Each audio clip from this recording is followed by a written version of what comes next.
السلام علیکم ورحمۃ اللہ وبرکاتہ۔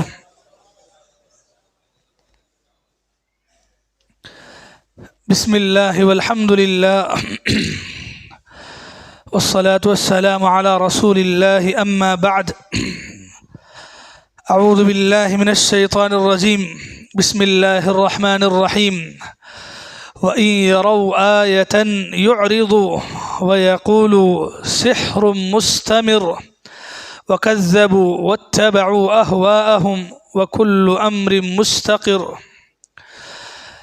محترم حضرات و خواتین، رسول اللہ صلی اللہ علیہ وسلم کی زندگی کے نبوت کے 10ویں سال میں ہماری گفتگو ہو رہی ہے۔ نبوت کے 10ویں سال اللہ کے نبی کی زندگی میں جو اہم واقعات ہوئے، حادثات ہوئے، خاص کر کے ابو طالب اور حضرت ختیجہ رضی اللہ عنہا کی وفات، یہ دونوں وفاتوں کے بعد مشرکین نے اللہ کے نبی کو نقصان پہنچانے کے لیے ایک دم علل اعلان اوپن ہو کر کے انہوں نے اللہ کے نبی کو نقصان پہنچایا اور نقصان پہنچانے کی کوششیں برابر جاری رکھے۔ تو اسی سال تقریباً شوال کے مہینے میں ابو طالب کی وفات کب ہوئی؟ ذرا پیچھے ہیں، ابو طالب کی وفات کب ہوئی؟ 10 نبوت کو کون سا مہینہ ہے؟ ختیجہ کی وفات کب ہوئی؟ رمضان، پکا ہے؟ ہاں، تو ابو طالب کی وفات رجب کو ہوتی ہے اور ختیجہ کی رمضان کو ہوتی ہے۔ اور یہ واقعہ کب کا ہے؟ شوال کا ہے۔ تو رمضان سے پہلے یا بعد میں؟ رمضان سے بعد ہے جی، رمضان کے بعد ہے۔ رمضان کے بعد شوال آتا ہے، تو یہ پھر بورڈ لے کے آنا پڑتا ہے آپ کو۔ ہاں، تو تھوڑا سا یاد رکھیں، رمضان یعنی جو اسلامی سال کے مہینے ہوتے ہیں تو اس کو یاد رکھنے کا فائدہ یہ ہوتا ہے کہ آپ کو یعنی کنٹینیو سے واقعات آگے پیچھے کیا ہیں بولنے کی صحیح ترتیب معلوم ہوتی ہے۔ تو بہرحال ابو طالب کی وفات نبوت کے 10ویں سال میں رجب میں ہوتی ہے، پھر 1 مہینہ 5 دن کے وقفے سے رمضان کے مہینے میں حضرت ختیجہ رضی اللہ عنہا کی وفات ہوتی ہے، اور اس کے 1 مہینہ بعد، حضرت ختیجہ کی وفات کی 1 مہینہ بعد شوال کے مہینے میں ہی اللہ کے نبی کی دوسری شادی حضرت سودا رضی اللہ عنہا سے ہوتی ہے۔ تو اسی مہینے کا یہ واقعہ ہے۔ تو شوال کے مہینے میں ہوا یہ کہ اللہ کے نبی صلی اللہ علیہ وسلم نے مکے کے اطراف میں دین پہنچانے کے بارے میں سوچا، خیال کیا، اور اسی ارادے سے آپ نے پہلا سفر کیا، طائف کا سفر۔ طائف مکے سے تقریباً 60 کلومیٹر دوری پر یہ علاقہ ہے، اور یہاں ایک مشہور قبیلہ ہے، قبیلہ ثقیف کے نام سے بہت بڑا مشہور قبیلہ تھا۔ تو اللہ کے نبی صلی اللہ علیہ وسلم طائف اور پھر خاص کر کے اس قبیلے والوں تک دین کی تبلیغ کے لیے وہاں گئے۔ طائف میں اللہ کے نبی جاتے ہیں اور جا کر کے سب سے پہلے سرداروں سے ملتے ہیں۔ وہاں طائف کے اندر 3 سردار تھے، اور تینوں آپس میں بھائی تھے، حضرت عمرو اور عمیر۔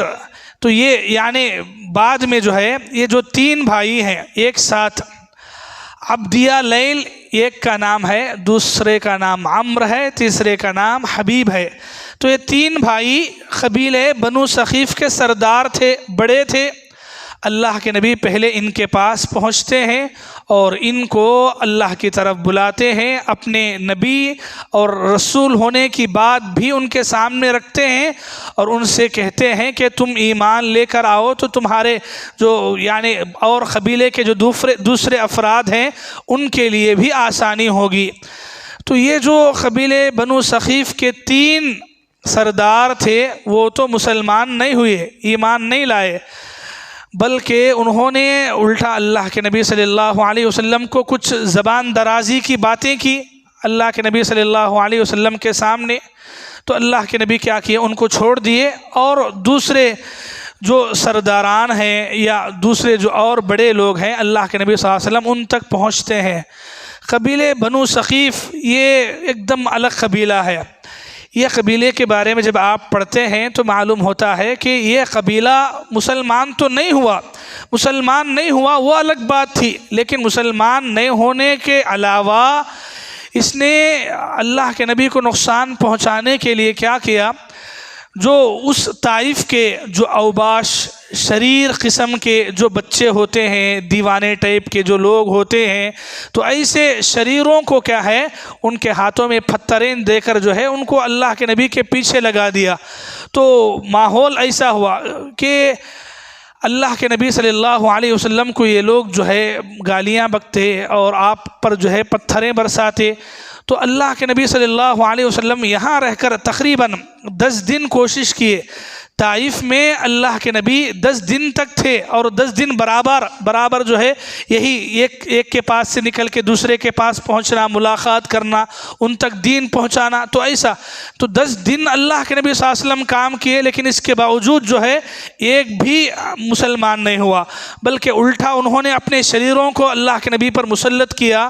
تو ہوا یہ کہ اللہ کے نبی صلی اللہ علیہ وسلم وہاں سے جب نکلنا چاہا تو آپ کے ساتھ اس سفر میں صرف ایک ہی تھے، آپ کے غلام زید بن حارثہ رضی اللہ عنہ، یہ آپ کے آزاد کردہ جو غلام ہیں وہ ایک ہی آپ کے ساتھ تھے۔ جب نکلے راستوں میں تو لوگ کیا ہے، جو شریر قسم کے جو لوگ تھے وہ راستوں کے دونوں کناروں پر کھڑے ہو گئے اور وہاں سے کچھ بولنا بکنا، پھر ہاتھوں میں پتھریں اٹھا کے مارنا شروع کیے۔ تو طائف کا یہی وہ موقع ہے جہاں اللہ کے نبی صلی اللہ علیہ وسلم پر پتھر برسائے گئے، آپ کو جو ہے پتھروں سے مارا گیا، اور اتنا مارا گیا کہ خون جو ہے نکل کر کے سر سے بدن سے نکل کر کے جوتوں میں جمع ہوا۔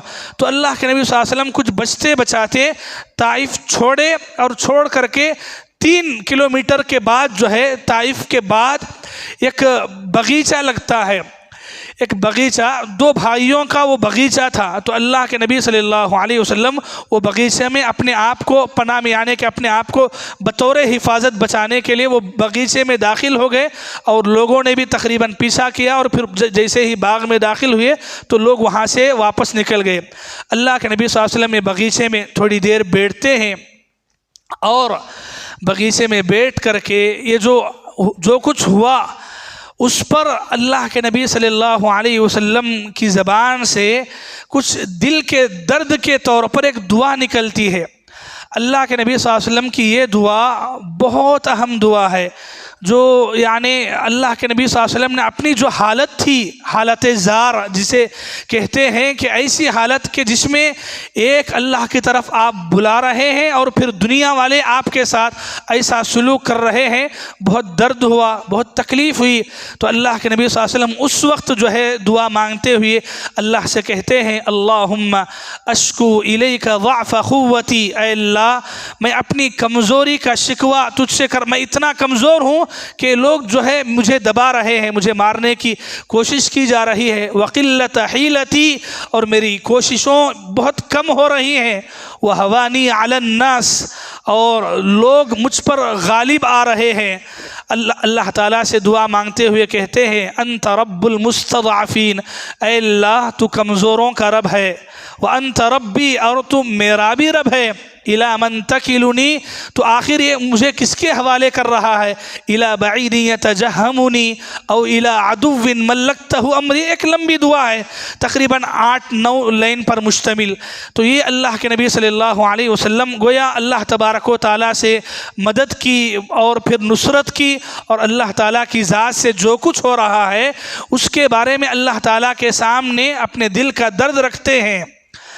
اللہ کے نبی صلی اللہ علیہ وسلم باغیچے میں ہیں، تھوڑا آپ کو افاقہ ہوتا ہے تو اللہ کے نبی صلی اللہ علیہ وسلم کے پاس جو ہے ایک غلام آتا ہے۔ یہ غلام کون ہے؟ یہ جو باغیچہ جن کا ہے 2 بھائیوں کا، ان کے پاس غلامی کرنے والا، جس کا نام عداس بتایا جاتا ہے۔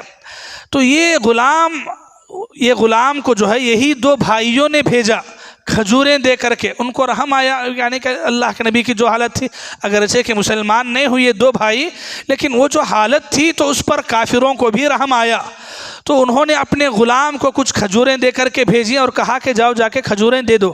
تو اللہ کے نبی کھجور کھاتے ہوا بسم اللہ کے نبی نے پڑھا، تو غلام، یہ جو غلام تھا عیسائی تھا، کرسچن تھا، اس نے کہا کہ یہ جو آپ جو پڑھ رہے ہیں یہ ایسا کلمہ ہے جس کو یہاں کے علاقے کے لوگ نہیں پڑھتے ہیں اور میں نے کبھی سنا بھی نہیں ہے۔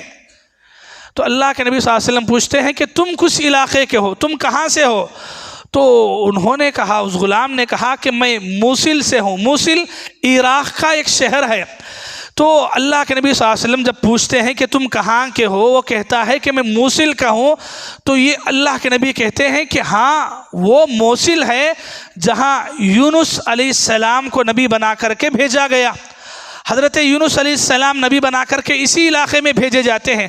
تو اللہ کے نبی اس آدمی، اس غلام کو جو ہے یاد دلاتے ہیں کہ کیا تم اس علاقے کے ہو جہاں یونس جو ہے پیغمبر بنا کر کے بھیجے گئے؟ تو وہ غلام اللہ کے نبی سے کہتا ہے کہ آپ کو کیسے پتا کہ یونس نبی تھے؟ تو اللہ کے نبی صلی اللہ علیہ وسلم کہتے ہیں میں اس طریقے سے جانتا ہوں کہ وہ بھی نبی تھے اور میں بھی نبی ہوں، اور نبی ہونے کے اعتبار سے ہم دونوں بھائی بھائی ہیں۔ تو اس غلام ایک دم حیرانی ہوئی، اس لیے کہ اللہ کے نبی صلی اللہ علیہ وسلم صرف مکے سے ابھی تھوڑا باہر نکلے ہیں۔ اللہ کے نبی نہ عراق گئے ہیں، نہ موصل گئے ہیں، یہ علاقوں میں اللہ کے نبی کبھی گئے ہی نہیں ہیں۔ تو وہاں یونس علیہ السلام نبی آئے تھے ایک زمانے میں، تو غلام نے کہا کہ یہ بات تو صرف نبی ہی بتا سکتا ہے کہ ایک زمانے میں اس علاقے میں ایک نبی بھیجے گئے تھے، اور وہ بھی نام کے ساتھ بتانا، تو یہ تو نبی کا کام ہی ہو سکتا ہے۔ فوراً اس نے وہیں پر کلمہ پڑھ لیا، کلمہ پڑھا، اور کلمہ پڑھ کے اللہ کے نبی اٹھ کے اللہ کے نبی کو بوسہ دینے لگا، آپ کی پیشانی کو، آپ کے ہاتھوں کو چومنے لگا۔ تو یہ جو دور سے بیٹھ کر کے بغیچے کے دو بھائی دیکھ رہے تھے سارا منظر، تو دونوں بھائیوں نے کہا کہ چلو اب محمد کا جادو اس پہ تو بہت خطرناک اثر ہو گیا ہے۔ تو اس کے بعد وہ عیسائی جو ہے وہاں سے نکل کر کے آ گیا۔ یہ ایک غلام اس موقع پر اللہ کے نبی صلی اللہ علیہ وسلم پر جو ہے ایمان لے کر کے آتا ہے، جس کا نام عداس ہے۔ اللہ کے نبی صلی اللہ علیہ وسلم بغیچے میں تھوڑی دیر بیٹھے اور پھر اس کے بعد نکل گئے، مکے کی طرف روانہ ہوئے۔ مکے کی طرف جاتے ہوئے ایک جگہ پڑتی ہے قرن المنازل کے نام سے۔ قرن المنازل یہ جگہ کا نام ہے۔ تو اللہ کے نبی صلی اللہ علیہ وسلم جب اس جگہ پر پہنچتے ہیں تو آپ پر جو ہے ایک سائبان، ایک بادل کا سایہ امنڈ آتا ہے۔ اللہ کے نبی صلی اللہ علیہ وسلم جب اپنا چہرہ آسمان کی طرف اٹھاتے ہیں تو دیکھتے ہیں کہ وہ بادل کا سایہ کوئی نارمل بادل کا سایہ نہیں ہے، بلکہ حضرت جبرائیل علیہ السلام ہے۔ حضرت جبرائیل علیہ السلام اللہ کے نبی کے پاس آتے ہیں اور کہتے ہیں کہ اے اللہ کے نبی، یہ میرے ساتھ ملک الجبال ہے، یعنی پہاڑوں کے فرشتے ہیں۔ آپ نے جو دعا اللہ تعالیٰ سے مانگی، اللہ تعالیٰ نے وہ دعا سنی ہے، اور یہ پہاڑوں کے فرشتوں کو آپ کے پاس بھیجا ہے، تو یہ آپ سے کچھ بات کرنا چاہ رہے ہیں۔ ملک الجبال کہتے ہیں کہ اے محمد، اگر آپ کہیں تو ہم ملک الجبال ہیں، پہاڑوں کے فرشتے ہیں، پہاڑوں کو لمحوں میں چکنا چور کرنا، ادھر سے ادھر منتقل کرنا، اٹھانا، لے جانا، دبانا، کچھ یہ سب ہمارے لیے ایک دم آسان ہے۔ اگر آپ کہیں تو ان بستی والوں کو یہ دو پہاڑوں کے درمیان پیس کر کے رکھ دیں گے۔ تو اس وقت اللہ کے نبی صلی اللہ علیہ وسلم نے فرمایا تھا، اللہم اہد قومی فإنہم لا یعلمون۔ سبحان اللہ۔ اللہ کے نبی نے فرمایا کہ نہیں، میں بد دعا نہیں دے سکتا، میں ان کو کچلنے کی بات نہیں کر سکتا، یہ ایمان نہیں لائے، لیکن مجھے یقین ہے کہ اللہ تعالیٰ ان کی ایسی نسل آگے دنیا میں پیدا کرے گا جو ایمان لے کر آئے گی۔ اے اللہ میری قوم کو ہدایت دے، وہ مجھے اب تک نہیں جانی، اس نے مجھے اب تک نہیں پہچانا، اے اللہ میری اس قوم کو ہدایت دے۔ یہ اللہ کے نبی صلی اللہ علیہ وسلم اس وقت دعا کرتے ہیں۔ یہ پورا واقعہ امام بخاری نے روایت کیا ہے، حدیث نمبر 3231 میں یہ پورا واقعہ آپ کو ملتا ہے۔ اللہ کے نبی صلی اللہ علیہ وسلم کی زندگی کا ایک ایسا واقعہ ہے جو ایک تو دعوت تبلیغ دین کے راستے میں لوگ کتنا خلاف ہو سکتے، کیا کچھ آپ کے ساتھ کر سکتے ہیں، ایک اللہ کی طرف بلانے والوں کے خلاف دنیا نے کیا کیا، یہ آپ کے سامنے مثال ہے۔ اور یہ اللہ کے نبی کی زندگی کا وہ دن ہے جس دن کے بارے میں حضرت عائشہ کو اللہ کے نبی نے کہا تھا۔ بعد میں آگے کی زندگی میں حضرت عائشہ نے اللہ کے نبی سے ایک مرتبہ پوچھا تھا کہ اے اللہ کے رسول، کیا آپ کی زندگی میں احد کے دن سے بڑھ کے تکلیف والا کوئی دن آیا تھا کیا؟ احد یہ تو مدینے کے بعد کی جنگ ہے، لیکن اس کے بعد حضرت عائشہ سوال کرتے ہیں ایک مرتبہ کہ آپ کی زندگی میں احد کے دن سے بڑھ کے تکلیف والا دن کوئی آیا؟ تو اللہ کے نبی صلی اللہ علیہ وسلم نے اس وقت کہا تھا کہ ہاں عائشہ، تمہاری قوم یعنی یہی قبیلے بنو ثقیف طائف والوں نے مجھے ایک اللہ کی طرف بلانے پر مجھے اتنا مارا تھا کہ میرے جوتوں میں جو ہے خون جمع ہو گیا تھا، وہ میری زندگی کا ایک تکلیف والا دن ہے۔ اللہ اکبر۔ نبی ہوتے ہیں، نبی کا سینہ ہوتا ہے، اتنا مار کھانے کے باوجود اسی قوم کے لیے ہدایت کی دعا۔ اللہ اکبر۔ یہ کوئی عام انسان ہرگز نہیں ہو سکتا ہے۔ عام انسان تو ایسا ہوتا ہے کہ ایک پتھر کا جواب 2 پتھروں سے دیتا ہے، لیکن یہ نبی ہے، یہ نبی کا دل ہے، یہ نبی کا درد ہے اپنی قوم کے لیے، اپنی امت کے لیے۔ اتنا مار کھانے کے باوجود بھی آپ کی زبان سے دعا نکلتی ہے، اور ایسی جو دعائیں ہوتی ہیں وہ ضائع نہیں ہوتی ہیں۔ آپ آگے کی زندگی میں رسول اللہ کی زندگی میں آپ پڑھیں گے کہ اللہ کے نبی صلی اللہ علیہ وسلم کی یہ دعا کا اثر تھا۔ اللہ کے نبی جب مدینہ گئے تو مدینے کی آگے کی بہت ایک دم آخری کی زندگی میں اللہ کے نبی صلی اللہ علیہ وسلم کے پاس طائف کا یہ پورا قبیلہ مسلمان ہو کے آتا ہے۔ اللہ اکبر۔ یہ اللہ کے نبی صلی اللہ علیہ وسلم کی دعا رہی۔ بہرحال اللہ کے نبی صلی اللہ علیہ وسلم وہاں سے نکلتے ہیں، قرن المنازل میں یہ واقعہ پیش ہے۔ عام طور پر یہاں ایک بات عام طور پر مشہور یہ ہے کہ باغیچے میں فرشتہ آتا ہے اور آپ پہاڑوں کے فرشتہ آ کے بات کرتا ہے، تو باغیچے میں فرشتوں کا آنا نہیں ہے، بلکہ باغیچے سے نکلنے کے بعد مکے کے راستے پر چلتے ہوئے اس علاقے میں قرن المنازل پہ اللہ کے نبی پہنچتے ہیں، تو اس علاقے میں اس جگہ میں یہ جو پہاڑوں کے فرشتوں کے آنے کی بات حدیث میں بتائی گئی۔ پھر اللہ کے نبی وہاں سے تھوڑا آگے جاتے ہیں، مکے سے تھوڑا اور پہلے ایک اور وادی آتی ہے جس کا نام ہے وادی نخلہ۔ اللہ کے نبی صلی اللہ علیہ وسلم یہاں بھی رکتے ہیں وادی نخلہ میں۔ وادی نخلہ یعنی کھجوروں کا ایک دم ایک لمبی وادی ہے پوری مکمل۔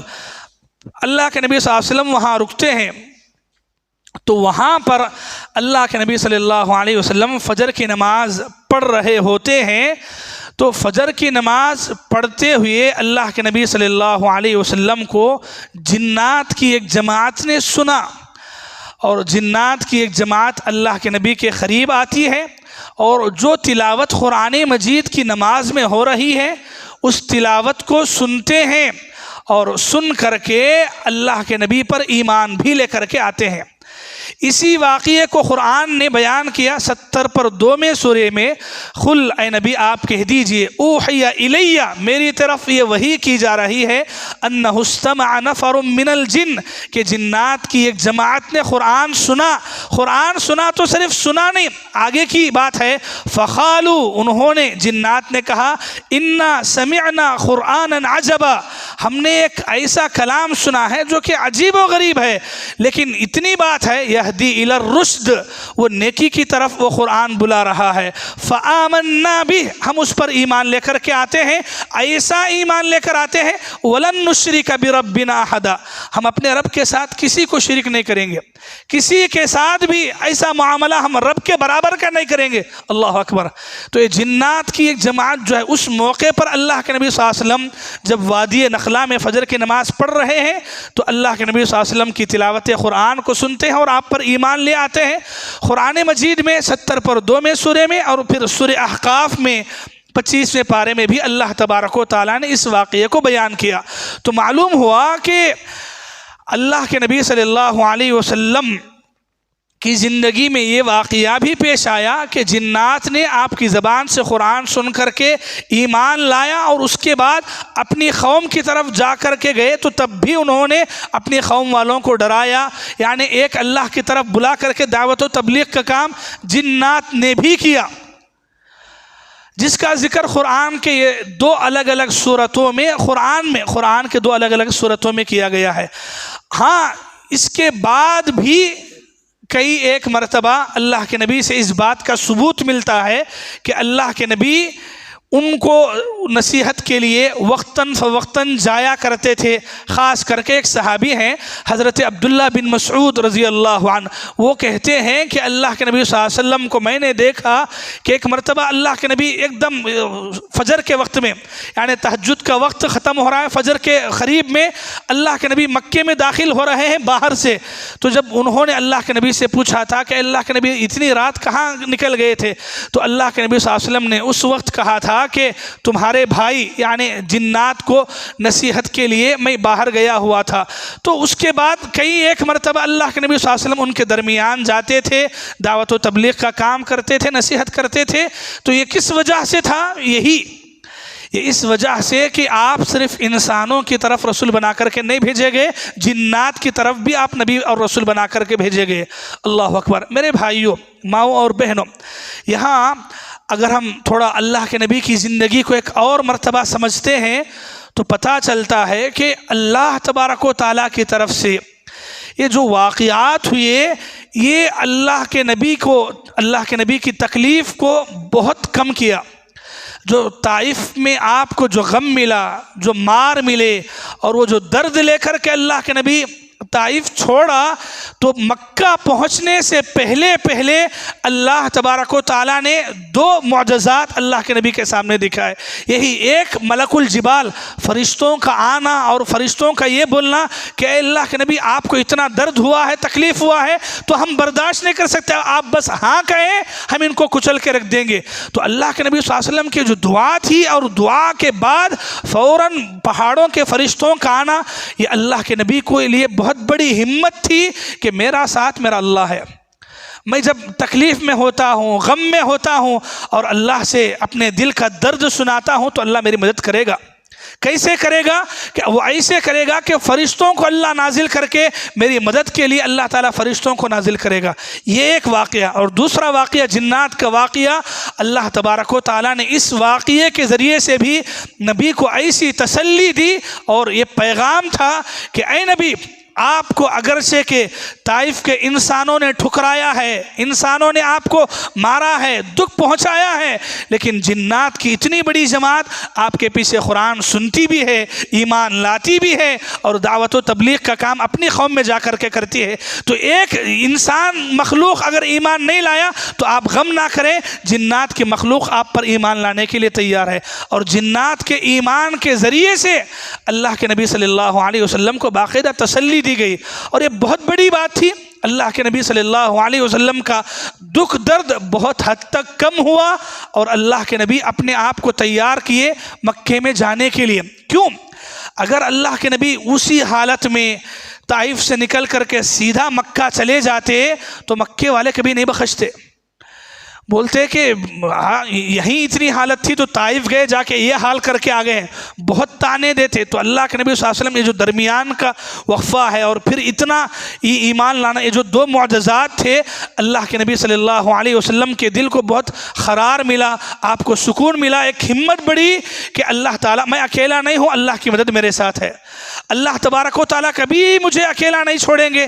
یہ واقعہ بتاتا ہے اللہ کے نبی جب مکہ پہنچنا چاہے تو بات یہاں یہ تھی کہ مکے میں کیسے جائیں گے، اس لیے کہ مکے کے اندر تو لوگ انتظار میں ہیں، کفار و مشرکین، تو اس لیے وہ زمانے کے رواج کے مطابق کہ کبھی ایسے مسائل ہوتے ہیں تو کسی کی پناہ لی جاتی ہے، کسی کی پناہ لی جاتی ہے، طلب کی جاتی ہے۔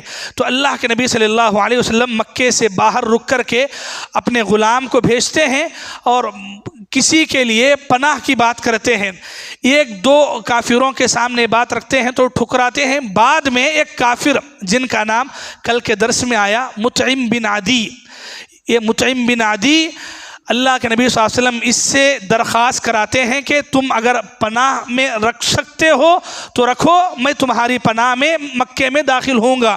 تو مطعم بن عدی بات کو تسلیم بھی کر لیتا ہے اور اللہ کے نبی صلی اللہ علیہ وسلم کو پناہ دیتا ہے۔ یہ پناہ دینا وہ زمانے میں بہت بڑی بات تھی۔